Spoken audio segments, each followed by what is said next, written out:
Përmbytjet e radhës e kanë gjetur ekonominë shqiptare edhe njëherë me mbulim të papërfillshëm me sigurime nga fatkeqësitë. Të dhënat nga Autoriteti Mbikëqyrjes Financiare tregojnë se për vitin 2025, vlera e primeve të shkruara bruto në sigurimin nga zjarri dhe forcat e natyrës ishte 2.43 miliard lek, ose rreth 25.1 milion euro. Kjo përkthehet në prim vjetor sigurimi prej afërsisht 10 eurosh për person. Bazuar në numrin vjetor të policave të sigurimit, mund të vlerësohet se në Shqipëri janë të siguruara afërsisht 5% e numrit të përgjithshëm të banesave, duke ju referuar censi 2023. Më shumë se 90% e primeve të sigurimit nga katastrofat natyrore janë të përqendruara në qarkun e Tiranës, ndërsa pjesa tjetër e vendit është në masë ndërmuese pa mbuluar ndaj këtyre rreziqeve. Megjithse ligjërisht sigurimi i pronës nga fatkeqësitë natyrore është vullnetar, në praktik pjesa më e madhe e kontratave të sigurimit për këtë produkt janë të lidhura me pronat e lëna si kolateral për kredit bankare.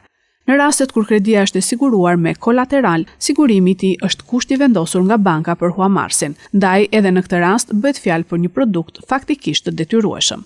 Për vitin 2025, siguruesit paguan rreth 484 milion lek ose 5 milion euro dëme nga zjarri dhe fatkeqësitë natyrore. Këto shifra tregojnë qartë se fatura financiare e dëmeve nga forcat natyrore bie në pjesën ndërmuese mbi subjektet e prekura ose mbi taksapaguesit, në rastet kur qeveria merr përsipër dëmshpërblimet.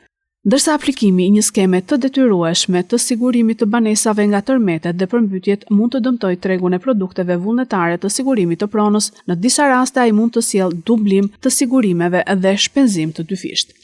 Për sigurimet e pronës të kërkuar nga banka dhe institucionet e kreditdhënies, një policë sigurimi vullnetar do të vazhdojë të jetë kusht, sepse polica e sigurimit të detyrueshëm nuk do të mbulojë dëmet nga të gjitha rreziqet, për shembull nga zjarri, por edhe sepse limiti maksimal i përgjegjësisë parashikohet të jetë në vlera relativisht të ulta dhe në shumë raste nuk do të mbulojë plotësisht vlerën e kredisë. Edhe qytetarët që do të duan vullnetarisht të sigurojnë banesën e tyre për vlerën e plot, do të duhen të blejnë një policë sigurimi private, përveç asaj të detyrueshme me ligjin e ri.